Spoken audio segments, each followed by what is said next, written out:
Magandang araw mga lods. Yan, kita nyo naman yung yung ating cocktail.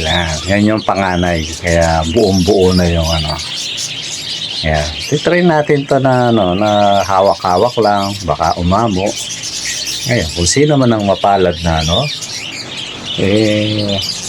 swerte na niya, hindi na siya masyadong Ngayon may tatapig ako mga lods patungkol doon sa patanong ko, yung patungkol sa kung may makikita kayo na yung sa Bible na kung magkapatid bawal bang pagparisin medyo may nag-comment na pero sa sa Messenger pinakita ni Lord yung reference kaso yun parang commentary ng yun compare sa Biblia at saka yung agham, di ba ituloy natin pagkatapos ng intro mga lods.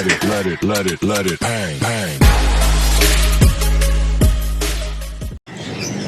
Magandang araw mga lods. Medyo umakyat ako sa bubong kasi sinisipat na natin yung itatayo nating aviary dyan. Nakita ko nga yung bulaklak na yun pagkaganda-ganda, dalawa yung kulay niya. Sa personal mga lods, napakaganda niya, parang corona. Yan. Sanga lang yan na nakita ko dun sa trabaho, kinuha ko. Ngayon, tumubo na. So ngayon, balik na tayo sa mga lods. Balik na tayo dun sa ating itatapik. So ito mga lods, bago ko itapik to, pinapauna ko na. Ang layon ko rito, hindi tayo para magtalo-talo, patungkol dito, hindi.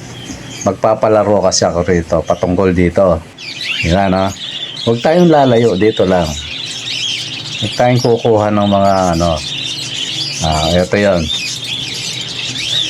Yung nakaraang vlog natin, di ba sabi ko nga, may mga nagtatanong kasi sa Messenger na, yan, hanggang tinapik ako, yung magkapatid, di ba, Yung mga nagtatanong na ganyan, bakit iba yung nito, yung binuga niya, bakit kamukha yung nauna pinalitan ko na, ba't ito pa rin yung itsura ng anak, di ba yun yung mga topic natin kahapon na sabi ko nga, kumbaga sa trabaho may pondo na.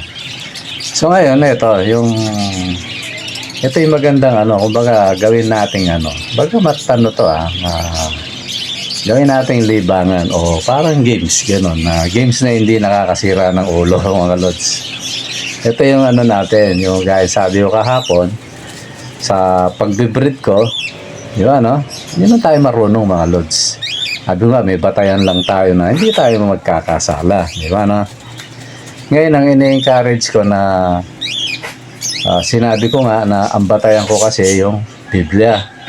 Kung ba't ko ginagawa ba't ko pinagpaparis yung yung magkapatid Kasi gaya na sabi ko kahapon, ni-remind ko lang yung mga bagong kasi yun nung panahon na ng na marami na yung tao, yun nga, pinagbawal na ng Diyos yun sa tao. Gaya na sinabi ko kahapon, si Adan nga galing sa tadyang niya, di ba yung napangasawa niya. Mas matindi yun sa magkapatid. Yung magkapatid, may dalawang namagitan tao, di ba 23 tsaka 23 46 chromosome. Ayan, ito pa nga yung tanong ito lang tanong ko rin to baka may sumagot na dyan marunong matuto tayong lahat. Si Adan, ilan yung chromosome, di ba kasi para mabuo yung tao 23 sa babae 23 sa lalaki na chromosome, di ba o di magiging tao yun, mabubuo siya 46 chromosome. Si Adan maraming tanong dyan na masarap kaya lang pinaano ko lang yun gusto nyo rin sagutin, di another pero dito muna tayo sa magkapatid kasi mag-iibon tayo mga lods. Huwag tayong lalayo sa pag-iibon ginawa ko lang halimbawa yon na nung unang panahon, di ba si Adan at saka si Eva, si Eva galing kay O anong tawag doon? Kasi kung magkapatid, inbreeding. Kay Eva tsaka kay Adan, ano tawag?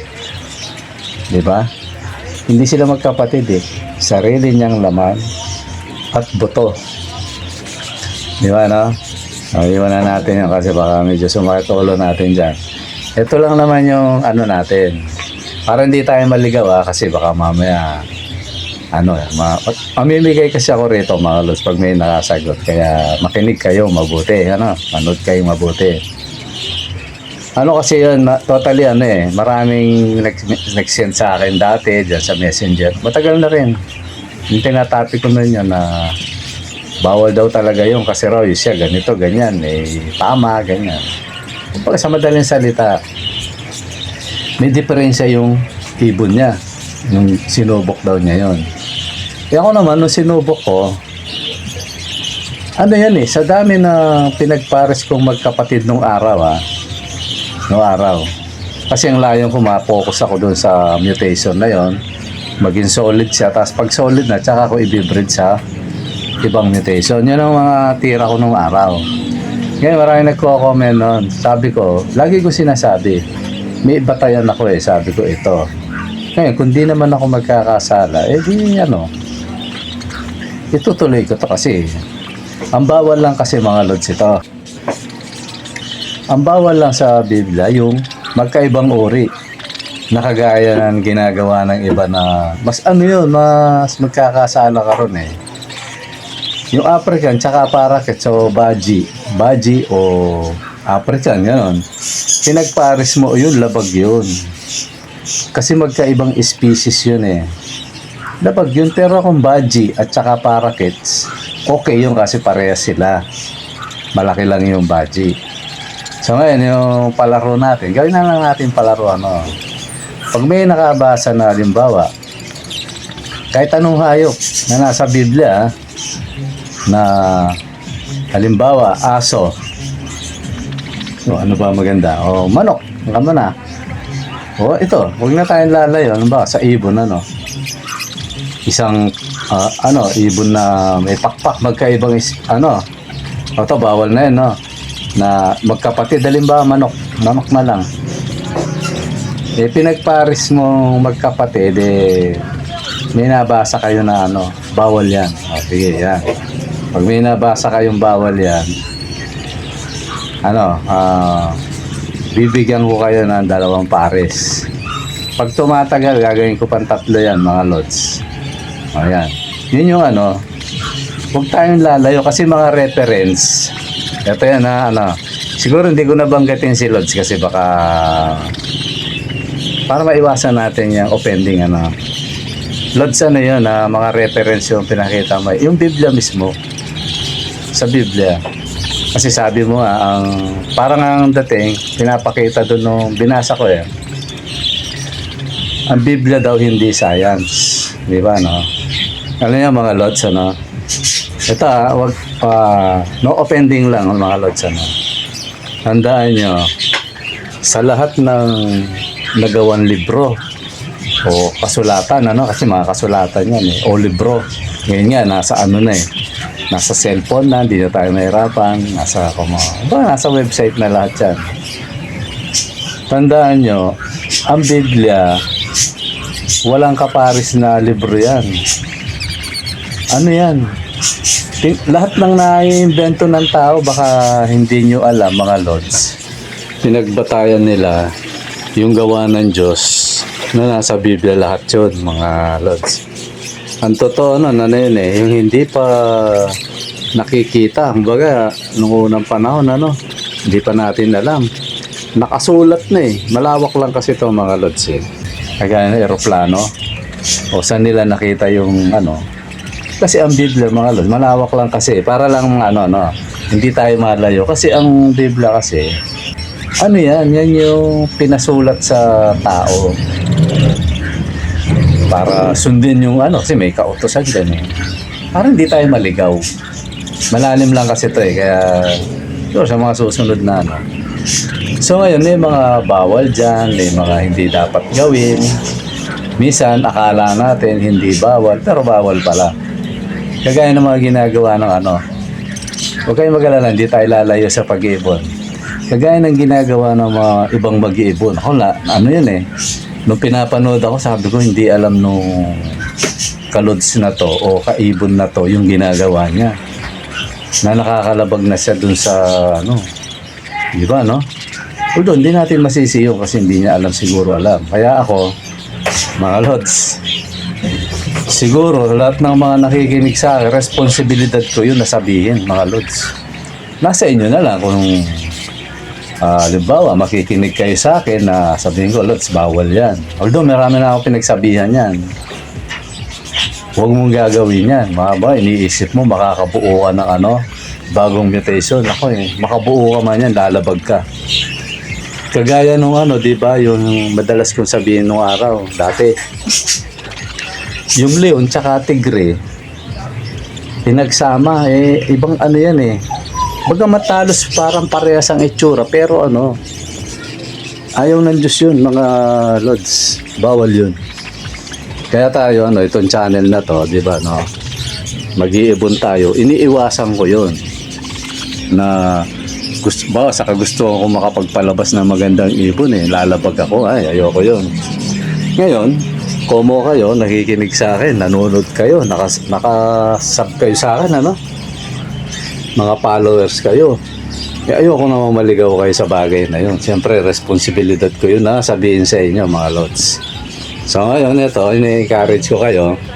Marami yung tumututol dito Pero naman, hindi naman tayo nakikipag-away yun, yun, ang palaro lang naman natin, pag may nabasa kayo sa Biblia na magkapatid, ibon, yan ba? Yung ibon, kahit anong klase o hayop, nabawal ng Diyos na pagparisin mo yan.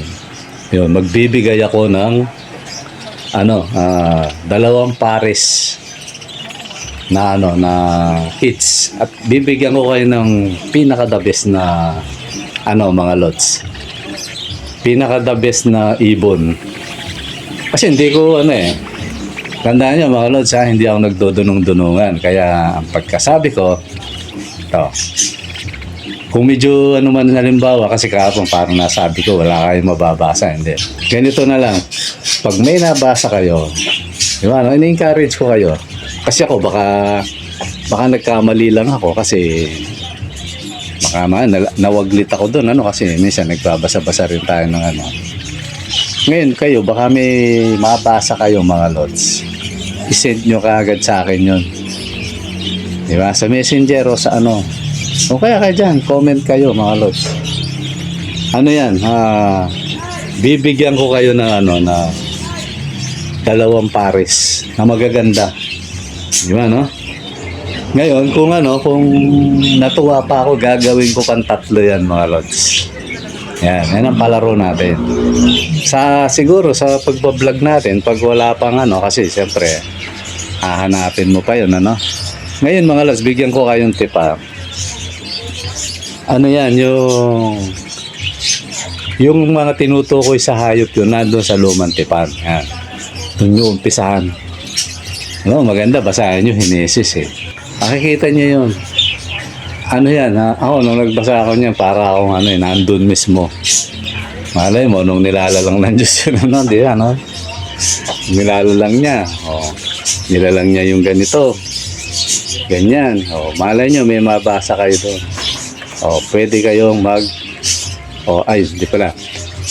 Kayo magkapatid kayong manok, bawal. Hanap ka na ibang manok, ganon, di ba, Ayan, sige, yan, mga lods. Sample lang yun, baka i-adapt ng mga, sample lang yan. Basta ang natin, ang pinakatanong natin, pag may nabasa kayo na magkapatid, tapos bawal, sa hayop. Kahit hindi na ibon, basta hayop. Sabihin ng Biblia, bawal yan. Yan, sige, bibigyan ko kayo ng 2 pares. Pero pag medyo, naman, natuwa ako, gagawin natin 3. Magaganda. Mga lods, gusto partida pa partida. Pag pumunta ka rito, ikaw mismo magtuturo. Yan, napakagandang partida. Di ba, no? Napakagandang partida niyan. Ano lang to mga lods, ha? Huwag niyong isiping ano. Ano lang, para ano lang, maglalaro lang tayo. Di ba, no? Oo. Umpisahan nyo ng ano, kung sa mga cellphone nyo, mag-download na kayo. Yan. Ngayon, kung di nyo alam yung ano, kung paano, tuturo ko sa inyo kung anong klaseng version ng application ng Biblia yung i-upload nyo o i-download nyo. Ayan. Kagaya ng ginagamit ko. O yun mga lods, ha. Palaro lang yun mga lods, ha. Huwag nyo isipin na ano naman to si Lods, si pastor.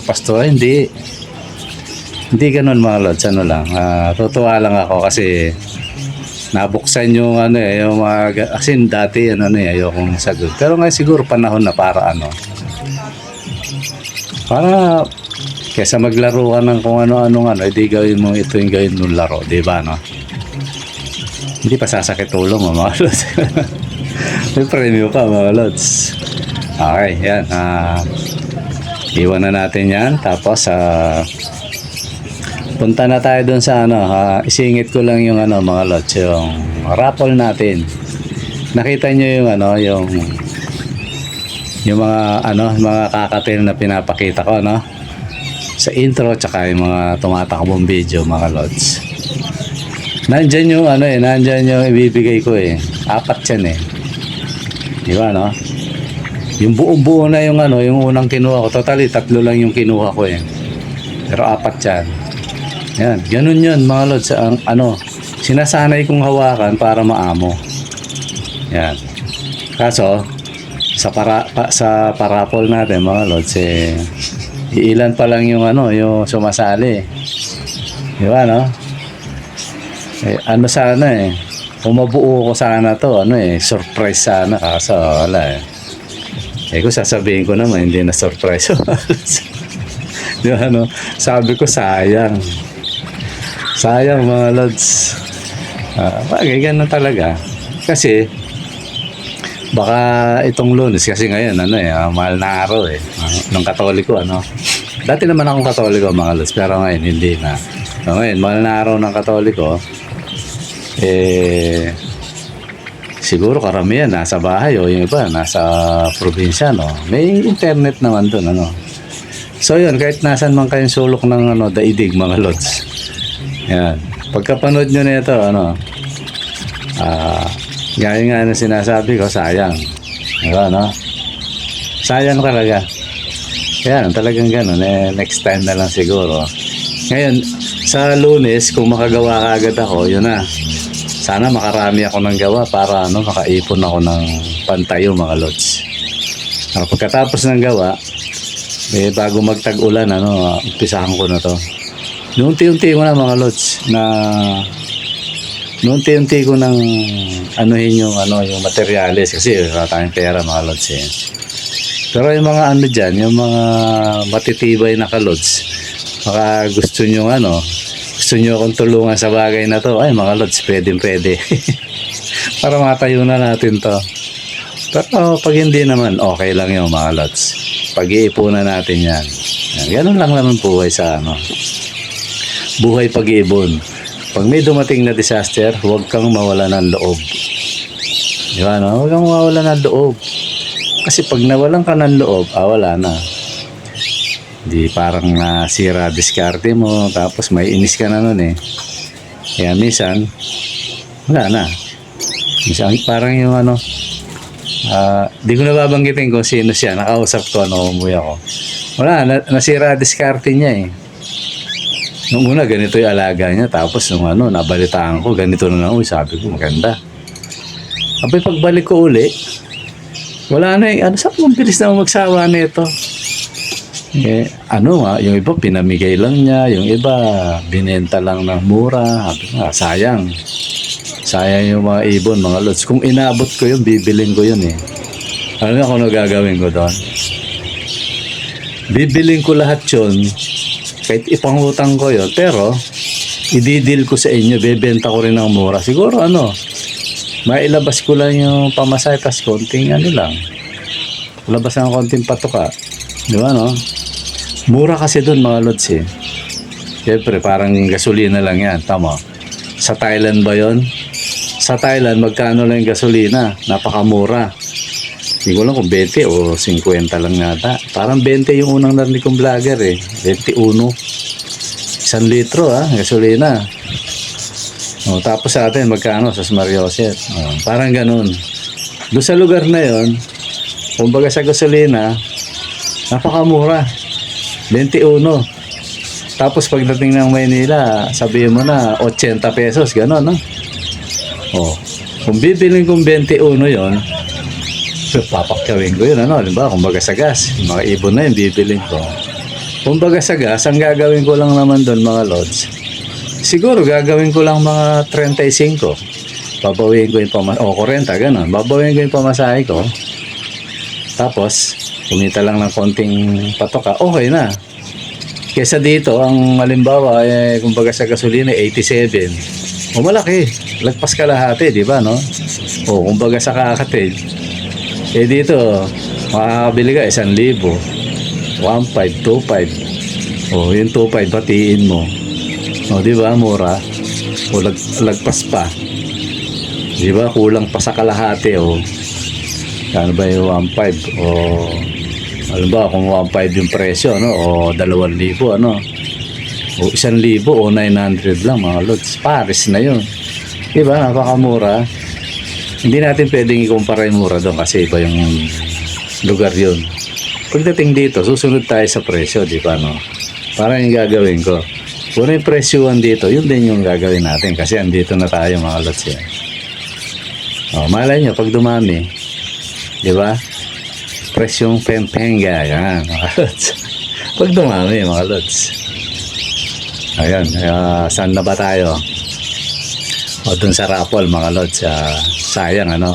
Sali kayo, mga lods, para ano, para ano natin, para kahit pa paano maibola natin ang maayos to. Di ba, ano? Kasi, ilang ano na ba ako, nung nakaraan, hindi ko naman tinuturing na talo yun. Parang hindi ko lang nakuha talaga yung yung dapat na makuha. Pero okay lang naman yung mga lods. Ngayon, mukhang mauulit ulit. Yun, baka sa gasolina siguro. Nagtaas yung gasolina eh. Pero dati hindi naman. Pero okay lang.